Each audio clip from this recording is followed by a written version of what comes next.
Jésus-Christ, il faut que les disciples, les apôtres, batikala esika moko, basela et la kaya kolona biso Jésus-Christ, la promesse. Et pas na Acte chapitre 1 verset 8, vous recevez une puissance. Boko ya manguya, molimo mosanto akokita likolo na bino. Et après cette mission, il faut que l'esprit asala kati na bayekoli. Alors vous serez mes témoins en Judée, à Samarie, jusqu'à l'extrémité de la terre. Et puis après cette mission, il y a qu'à témoigner Christ. Et puis bayekoli bazunguya, oye pousse bango, bayebakolo na part. Il y a Christo. Balobela bokonza likolo. Ba préparer ba ambrisé. Ba préparer ba amo ebungi. Et que ba ramener les âmes vers Dieu. C'était ça la mission. Et pendant que notre Seigneur Jésus tangaza komata simali c'est quoi? Et pas il va paper ça qui ordre suprême. Alors allez, faites de toutes les nations des disciples, les baptisant au nom du Père, du Fils et du Saint-Esprit. Il faut que tata apesa et tinda na bayekoli bayeba koko kisayangu. Oh, bakokaki ko banda mosala te sans le Saint-Esprit. Et la Bible dit il faut que ba recevoir l'Esprit. Et ils ont reçu le Saint-Esprit. Par rapport à Actes chapitre 2, Bible dit pendant bazalaki na chambre haute, les jours de la Pentecôte, ne epai wapi mouvement et salami na katanda et que mon pepe mami likolo na bango pe baba likolo ba minoko ya sika. Zokande likolo ya bitu na bango ezalaki na bandemo ya moto qui démontre la puissance. Et si kawapi tolobaki molimo santa la puissance c'était mais katina yenda za na puissance. Nana pesinga amen à bien. Et le Saint-Esprit donne la puissance. Le Saint-Esprit donne la force. C'est pour cela, David a dit, ton Dieu ordonne que tu sois puissant. Naliva puissant. Et que Nzamba lingoza la moto nanguya. Et après savoir, si manabango ko recevoir la puissance de l'Esprit, ils ont reçu le Saint-Esprit. Il faut maintenant que Pierre aille annoncer devant la foule. Celui qui a annoncé c'est Pierre, ne abani ko annoncer par rapport Yamaloba prophète Joël à Sakolaki. Il faut que maintenant Pierre et si kawapi kolona biso Yesu Kristo robaki, qui est Pierre Ozalibanga, qui est Pierre, si c'était Pierre, je bâtirai mon église. Alléluia. Na moni kuna sima babalo bana Yesu libanga likona libango kotonga etonga nanga mais na mona Yesu pesa yepe fongola ayebisa Pierre je te donne la clé du royaume. Alobi oyo ko kanga na se kanga mina likolo oyo ko fongola na se fonga mina likolo. C'est-à-dire il était établi comme l'évêque de l'église. Et Nzamba telemisa Pierre. Et la Bible dit Pierre marchait avec ses disciples. Nesika na chapitre 3 et pas itotangi na Acte 3. Il faut que ba effet de l'esprit. Celui qui a le Saint-Esprit, il ne peut pas être faible. Ah, celui qui a l'esprit, il ne peut pas être faible. Mais celui qui a l'esprit doit être fort. Il doit être puissant. Pourquoi? Parce que la puissance amène l'onction. Oh, l'onction est pour les services. Tu ne peux pas servir Dieu sans l'onction, l'homme de Dieu.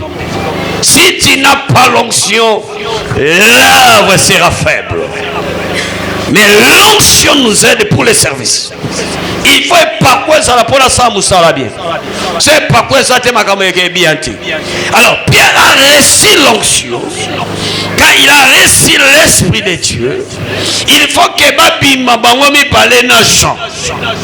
Oh, Jean a un disciple plus aimé par rapport. Il y a tant notre Seigneur Jésus était sur la terre. Yesu alingaki Jean mingi. Et parfois ça qui va vendre Jean zotia mutuna ye na tolo ya Yesu.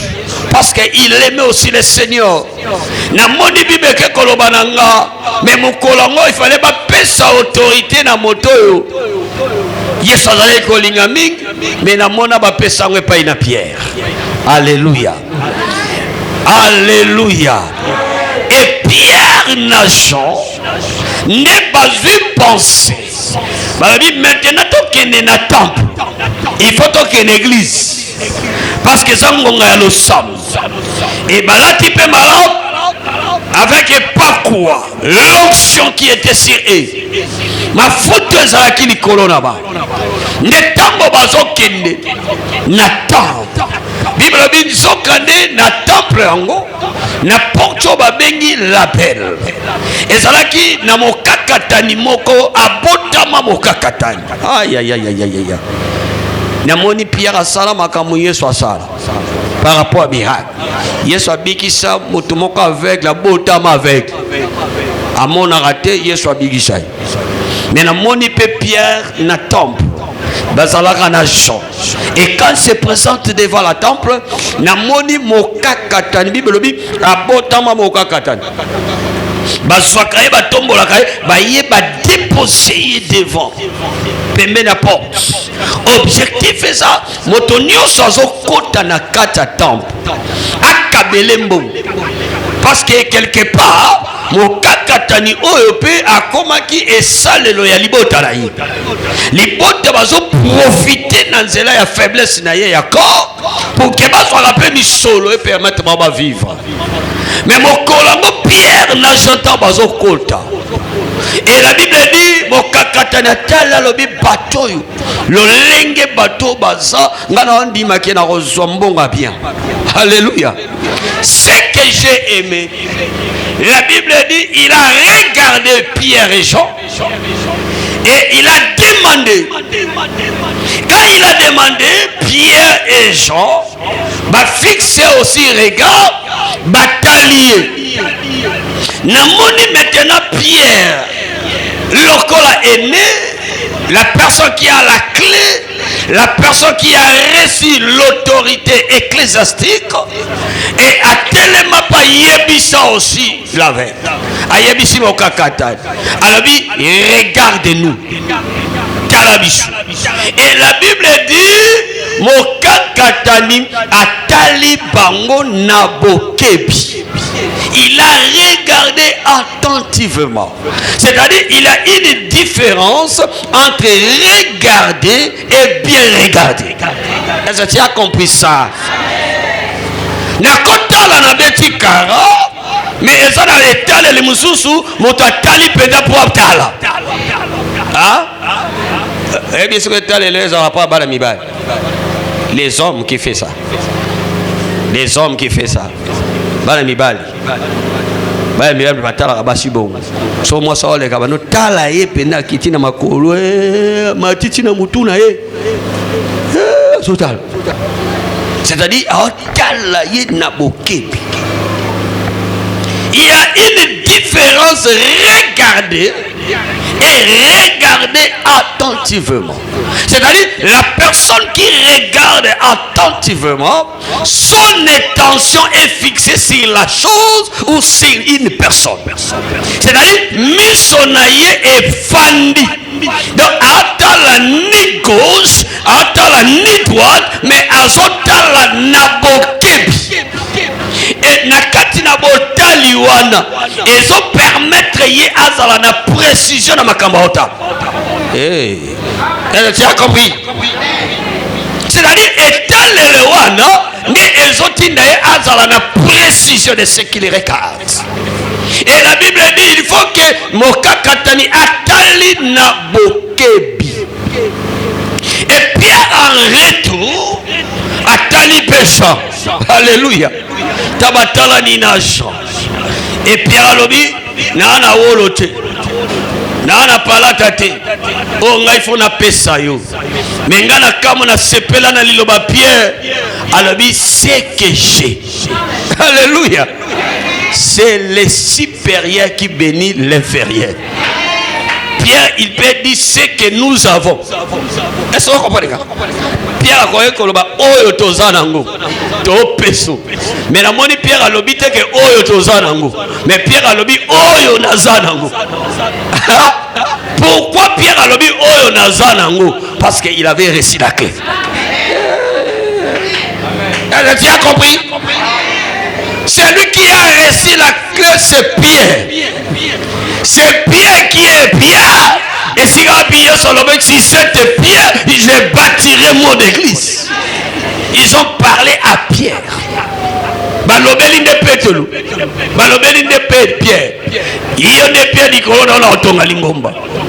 Il faut que Pierre a démontré les deux choses. Les trois de naissance. Il doit démontrer c'est lui qui a la clé. Parce que le supérieur qui bénit l'inférieur, et Pierre ne peut pas laisser son autorité. Il doit exercer son autorité. Et pendant qu'il a exercé son autorité, mais Alingaka Otikalaka y était. Mais quand la Bible dit, il s'est regardé avec Jean. Hey. Mais il faut n'attendre la paix, Jean. Parce que je suis accompagné avec quelqu'un. Ma foute, on a ça, on pas ça ma foute. Dans la vie, la complémentarité exige. Donc, on a toujours besoin de mutu mosusu. Na vie na yoko betara tolo te muta koka zate. Na se na mo toza toujours na besoin muninga. Est-ce que ça ganga? Na kana besoin soutien na yo. Yo pas na besoin nanga. Ya toi biso toi na ba besoin. Moi j'ai besoin de toi. Toi aussi tu as besoin de moi. La complémentarité. Dans la vie, il faut qu'on se complète. Et si quand vous êtes faible, vous êtes fort. Et si quand vous êtes faible, vous êtes fort. Et si quand vous êtes fort, et quelque part pas faible. Et si quand vous êtes fort, vous êtes faible. Et si quand vous êtes faible, vous êtes fort. C'est-à-dire, dans la vie, la complémentarité est obligatoire. Nous sommes obligés à se compléter. Il y a une vie qu'on négligera moutouté. Dans la vie, ne négligez pas une personne. Il y a colbaté qui y a zé loroté.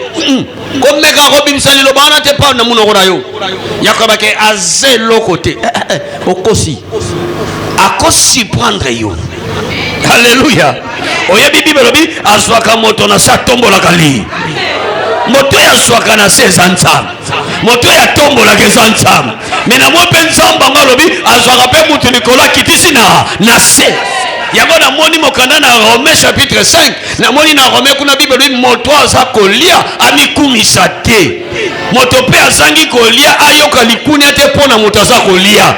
Parce que Nzambe tata azana makoki ya kopimela moto azolia lelo lobi pe azana makoki ya kopesa moto azangi kolia lelo lobi alia. C'est-à-dire tant que Nzambe aza souverain asala kalolenge ye alingi. C'est-à-dire na vie qu'on néglige moto te ya kodimina ka bato te yango na yebisaka yo olekinga na munene na lekio na muke olekinga na molai na lekio na mukusi olekinga na pembe na lekio na mwindu olekinga na français na lekio na lingala seke moto aleki muninga azate olekinga na mbonga na otamula na piaka olekinga na mutu wanga na tamo na makolo po d'énergie seke mikoleko ya yo bakolo bakotamula na mutu kate tambola na makolo po santé zonga normal c'est que moto aleki muninga azate yango na lina yebisa yo kozala complexité pas de complexe yaya ainsi que pas de panique Jésus est là.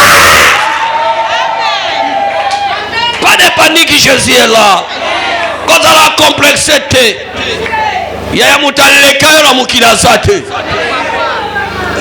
est-ce que ça va m'amener motaleki yo na mukili azate yo za yo oza original ya yo oza ndenge Nzambe okende na yo ye pe aza ye ndenge Nzambe okende na ye wa photocopie na yete ye pas photocopie na yo té est-ce que comment mamna badayo c'est-à-dire la complémentarité est obligatoire dans la vie chercher à se compléter il y a un moment de création sur le vie déval mieux qu'un batomi balé ki moto moko il y a ça important de réserver quelqu'un il y a kotika la pembe na moninga mais nzamba sala yo ndengolu batango banano kotika la na bango ngesika problème ça oye sanzambe na sala na banani parce que mutu nyonso tout epé basangana nayi malgré tout la complémentarité mais mutu nyonso tout epé basangana nayi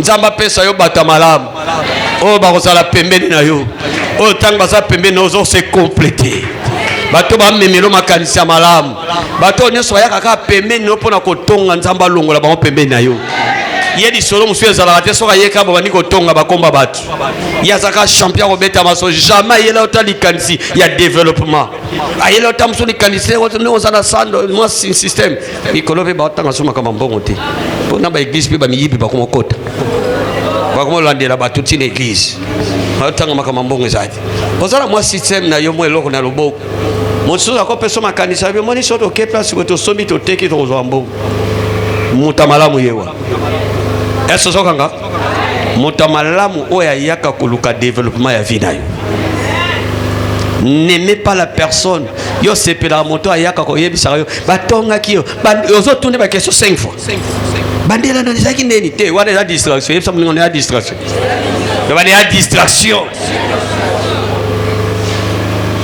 je cherche la personne oyo azoyelanga ba initiative meilleure moto azomemanga vers le développement moto azorientenga par rapport à la vie spirituelle et la richesse matérielle oyo eza na droiti c'est ça l'offre que je fais mais pas une personne malgré complémentarité mais il vient que azoba n'importe quoi il donne que ba histoire ne ba discours na ezalaka ya bato te eza sous tente to vandela ba komba bato le temps eza temps ya koloba ke tata na na posa na se développer na na posa na avancer vie na ngeko za limité te na cause aller stationner la même vitesse mais je cherche à développer ma vie on va nous réfléchir na locataire que le Seigneur fait moi grâce lobina soma lopango.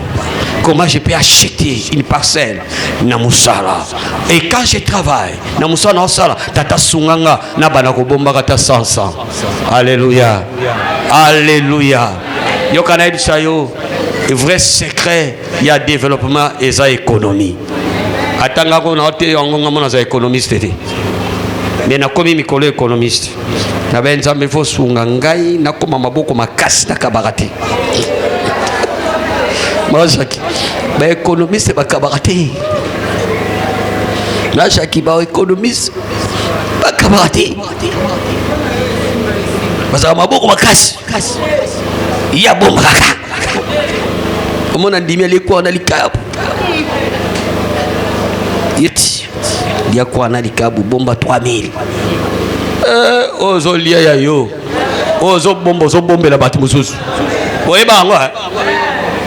Ozo lia za ya yo. Ozo bombo bombela batu ngo. Kufa kala ne ba welela. Yo atia zo bombo. To na mite ko lia ka bidia bomba kape. Be lia ka kape na kuna yo. Ha? Mo pe lia ka na kuna. Ezate ke kaka lokola économie te na lobby ozolia pozo bomba ozolia ezaya yo ozo bombo zo bombela batu mususu il faut yeba. Alléluia. Et Pierre il a regardé Jean quand batali Jean batala dynamis, c'est-à-dire cet regard annonce quelque chose et cet regard annonce les miracles. Parce que la Bible dit, voici les miracles qui accompagneront à tous ceux qui auront crié au nom de.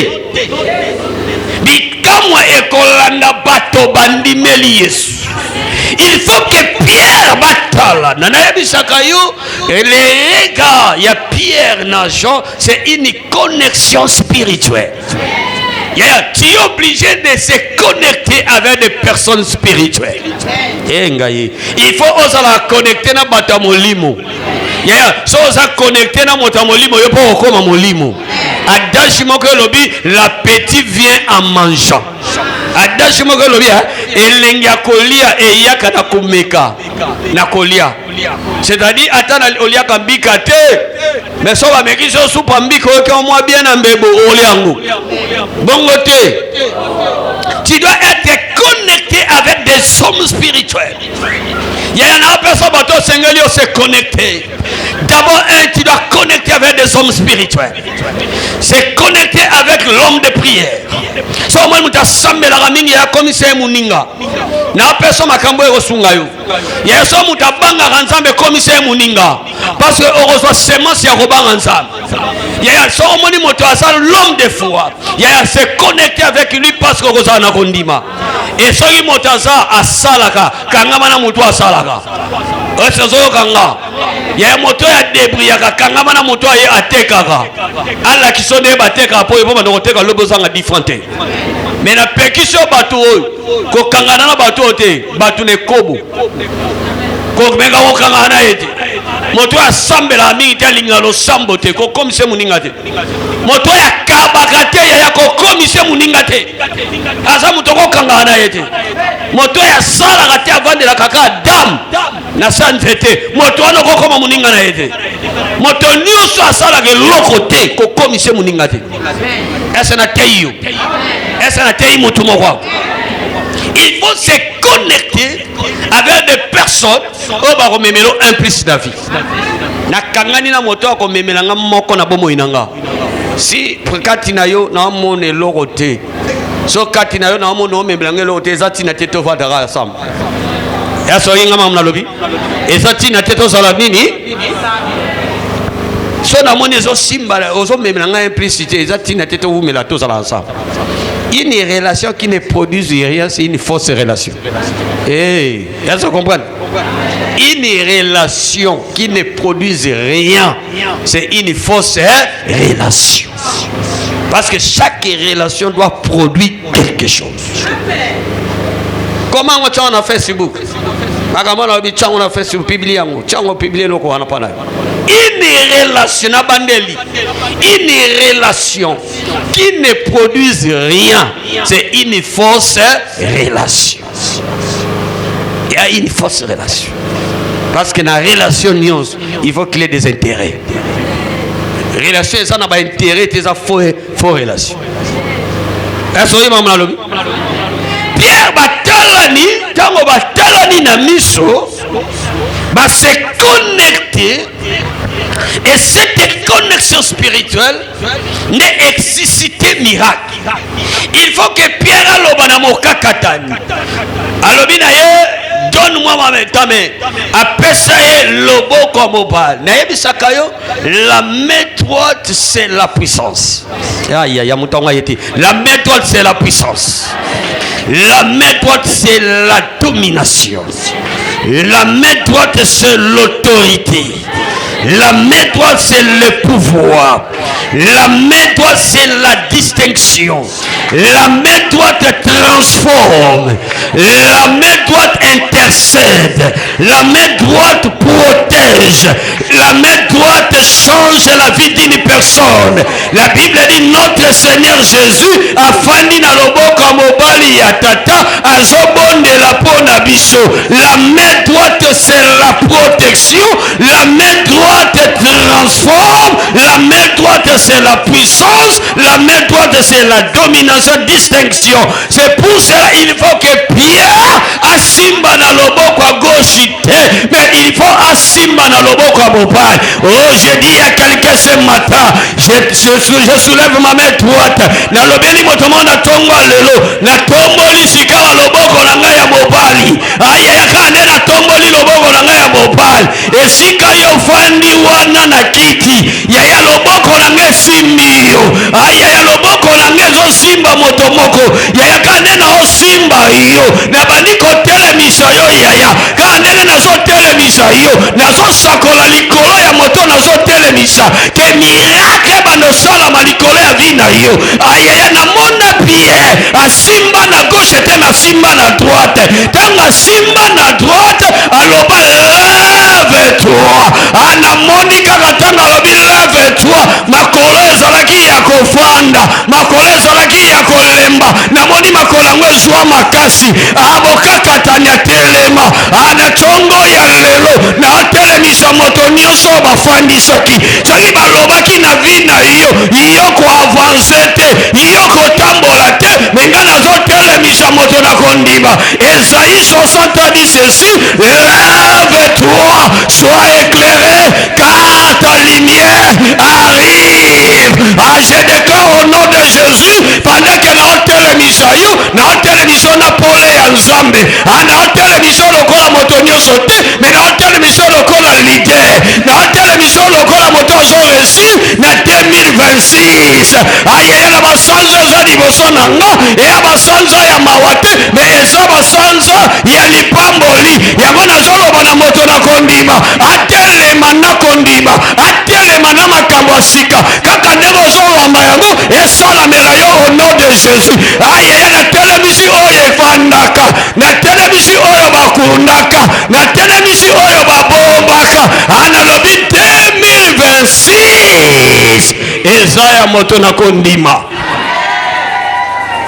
Pierre atelemisa ye na loboko ya mopali makolo ezalaki ya kolemba namoni makolo yango ezwa makasi mokakatandi atelema tanga telema lobi je dois regarder ce qui se passe na kati ya temple namonaka bato balati bien bakoti na église nga natika baka libanda makambo eleka na likati kona nayebaka te namonaka bato bagangaka nayoka bato babetaka maboko nayoka bato bayembaka ce qui se passe à l'intérieur nga namona yango te mais lelo pour moi c'est une occasion loka makolo etelemi nakeba te makolo lokola etelemi naozonga ndako te makolo lokola etelemi naotikala mpe libanda te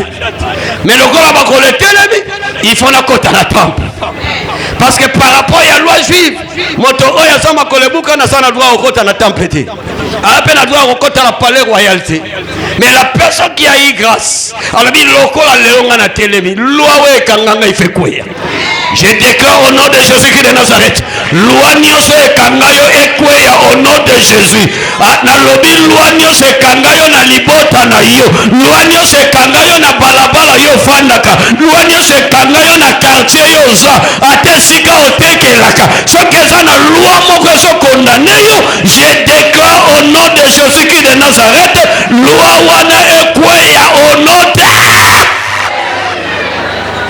il faut que la personne a mobeko ekanganga lelo ekwei namoni ne paralytique a eu décision yokana biso sobo lingo kende vers le but tu dois avoir une meilleure décision oki ngate so lingo sala makamba malamu na vie il faut ça la choix ya décision ya malamu soko sali choix ya décision ya malamu et comme memayo vers le but a décider le but il faut que na kota na temple akota na temple loko nga na sepela akota na temple lokola batu nyonso te yakota te lokola batu nyonso bakota mais yakota na ekoteli oyo il faut batu bachayeka nzamba sale loloko moka munene ayayaya mutonga yete na binzamba sale loloko moka munene dimanche tango ozokita na mutuka na yo wana tango okita na mutuka na yo bato oyo bazali bana batala baloba yeto yete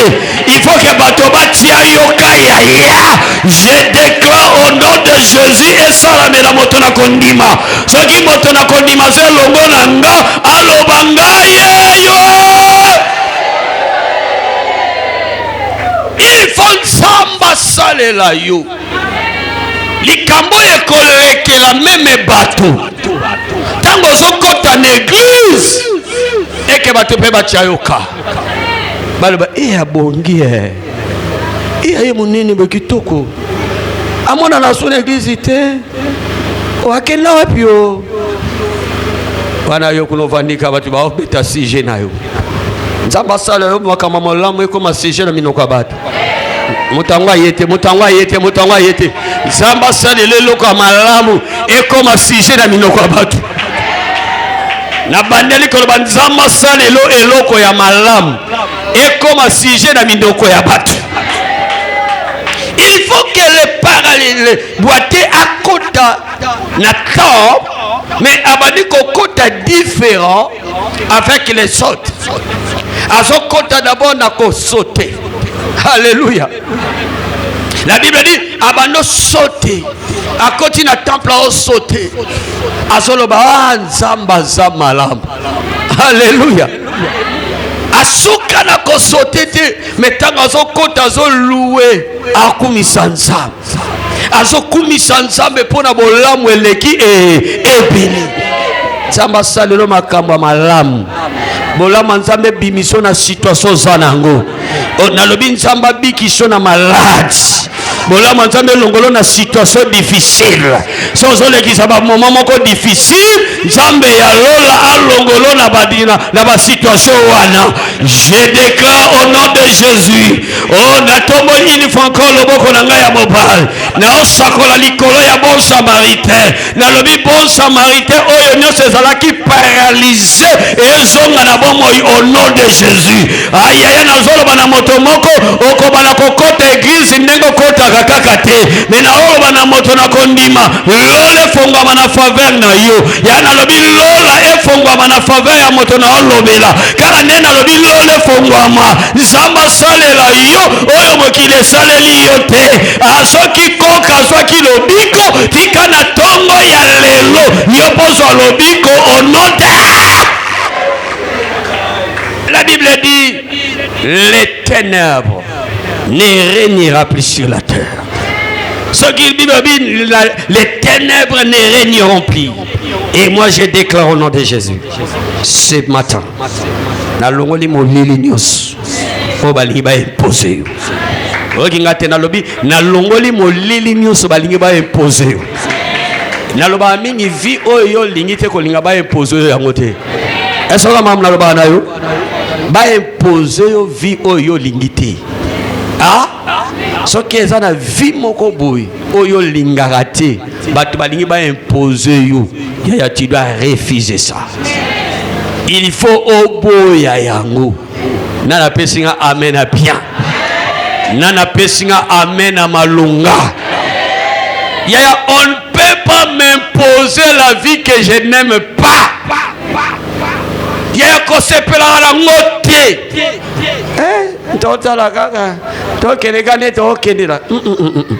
Il faut refuser ça dans votre pensée. Boya vie o balingi ba imposer. Motako imposer vie o yo lingité. Ba ye ba mami ki yo fi mo boyo zo linga ngote me ba bi yo zwango yo podi bien. Ba imposer te vie o yo lingité. Nana pesinga amen a bien. Nana pesinga amen a malunga. Nzamba salela moto moko bolamu. Après Pentecôte, les miracles s'est apparu. Et de la même sorte, ce dimanche, miracle a accompagné votre vie. Nabi miracle a accompagné votre vie.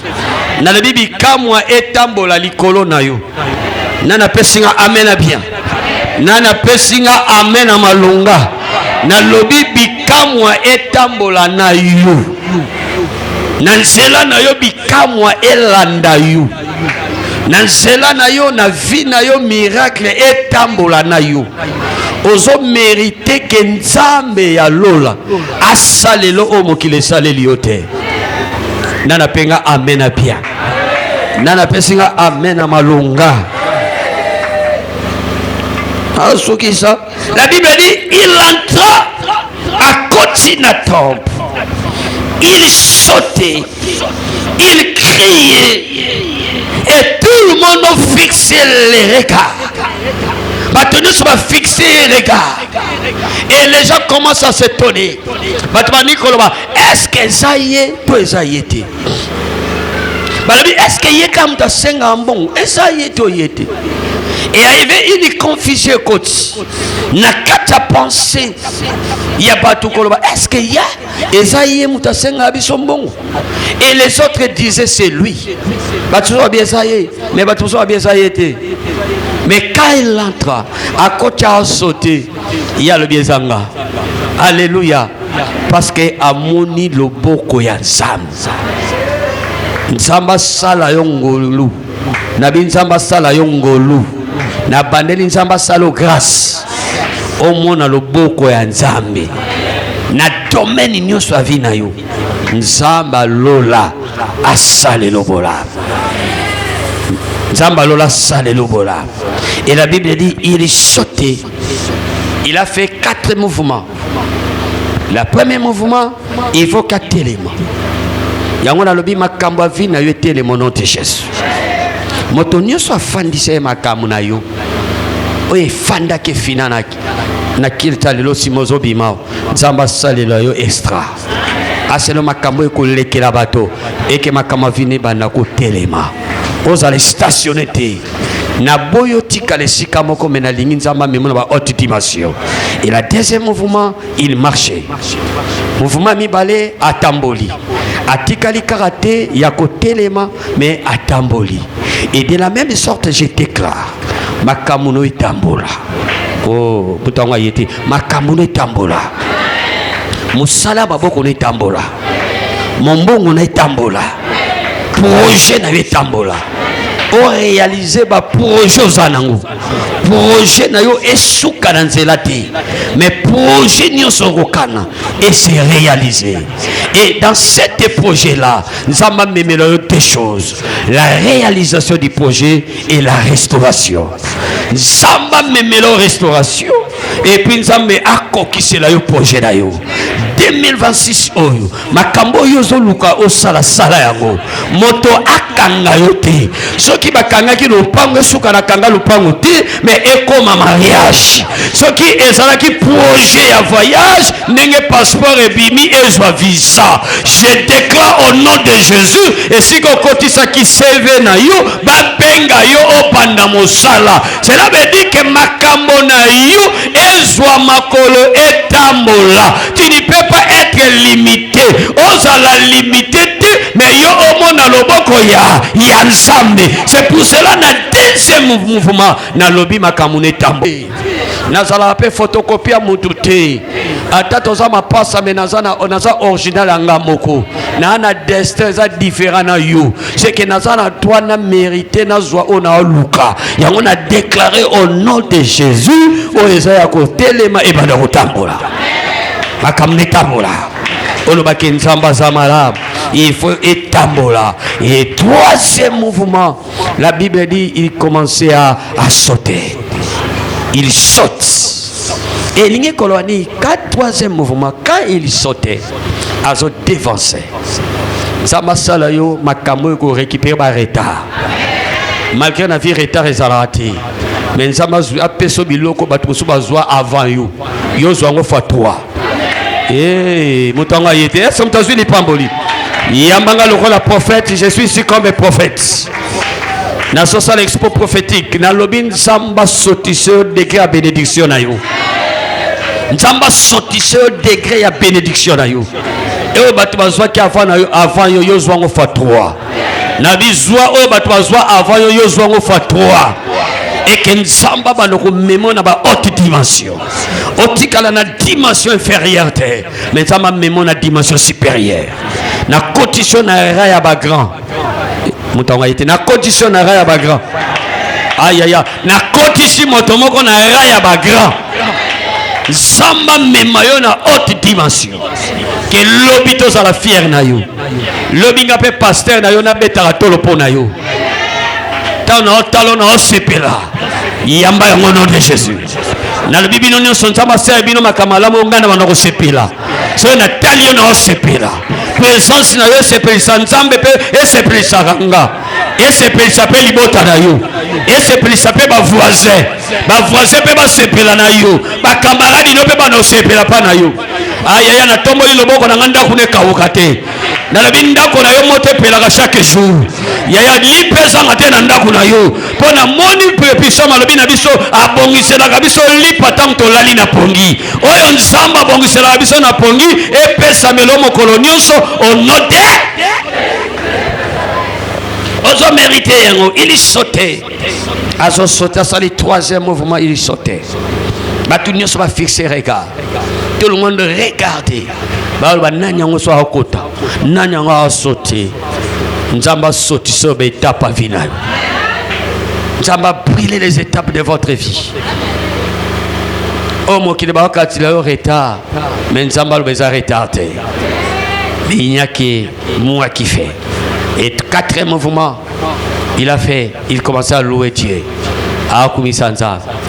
Il adore.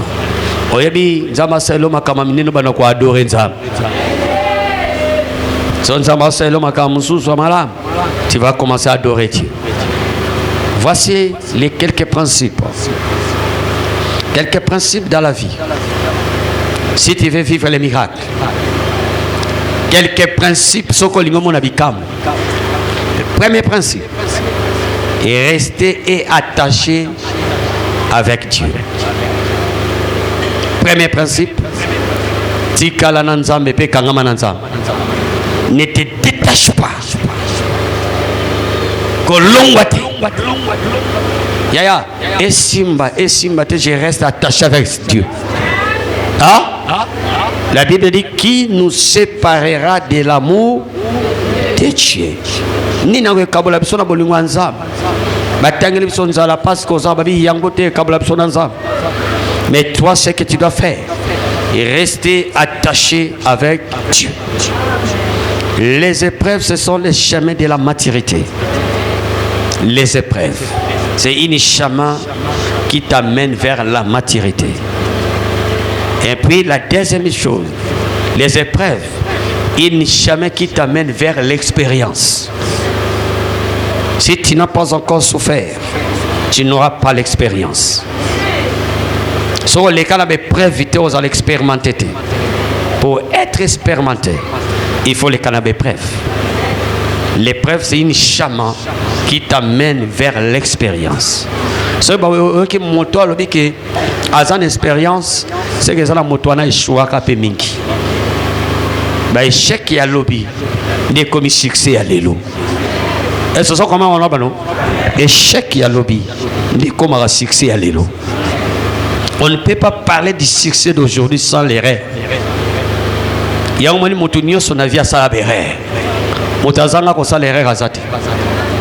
Tout le monde fait des erreurs parce que nous sommes des humains. Restez attaché, ton attachement avec Dieu n'est comme un miracle. La deuxième des choses, la foi en Dieu. Hier soir, dans Marc chapitre 11, dans verset 24, son quitté verset 25, dans 24, il dit tout ce que vous demandez à prier, croyez que vous l'avez reçu, vous verrez s'accomplir. À partir de verset 25, ayez la foi. Atinda bango bazana kondima. Tu dois avoir la foi, toi. Sans la foi, malgré, il y a des fois, ma foi est amis balé. Tu as la foi salivatrice. La foi qui est liée au sali. Voilà mon tournure sans alango. Bonne ça la confusion. On dit foi salivatrice. Mon tournure sans alango. Éphésiens chapitre 2 verset 8. Voilà ça Éphésiens chapitre 2 verset 8. Voilà foi salivatrice. Mon tournure sans alango. Voilà mon Dieu, nous sommes sauvés au moyen de la foi. Nous sommes sauvés par la grâce au moyen de la foi. Là, c'est la foi salivatrice. Kondima nalobiko, kondima oepesibiso nzela tobika poto yambi Yesu mokozipe mobikisi tobiki kondimo ememeli biso lobiko foi salivatrice. Mais deuxième fois, comme don du Saint-Esprit. Les dons que le Saint-Esprit donne. Molimo santa pesa ape mpami ba makabo na yi. Moko ya makabo za makabo ya kondima. Yango moni moto azana likabo wana ya kondima. Amona ka mungombati. moto aza na don ya foi, c'est-à-dire kabowana ezala kati na ye yatikalaka molongi yango il faut senga nzambe pesanga likabo ya kondima kondima ya lobiko sina ndima na bika mais ape na posa ya don wana etambolaka nanga pona mona miracle nana pesinga amen à bien. Il faut savoir ça, il faut voyer bayango très bien. La foi en Dieu natikala na kondime pa inansa. Et la troisième principe, aimer la prière. Zala femme, homme de prière. Zala mwasi na lo sambo. Zala mobali na lo sambo. Tu dois aimer la prière. Yekola lo sambo est comme vie na yo. Yango na lo ba batumi bale oyo. Ba ko négliger batumi bale oyo te. Mutu ato moni batumi bale. Ato moni lelo piaka. Ata lelo moni azotambola na makolo. Ato moni yo mto pia fufa olia ko sekete. Pour lobi na ngwa osombi lo sak. Batumi balo basaka na banguti. Moto alo sambo. Moto abwaka ba genou. Maombiste. Moto aza maombiste. Moto maombi. Na moto na kondima. Basaka na banguti. Ata lelo moni ebongo lobi so na ngwa bimaka leader.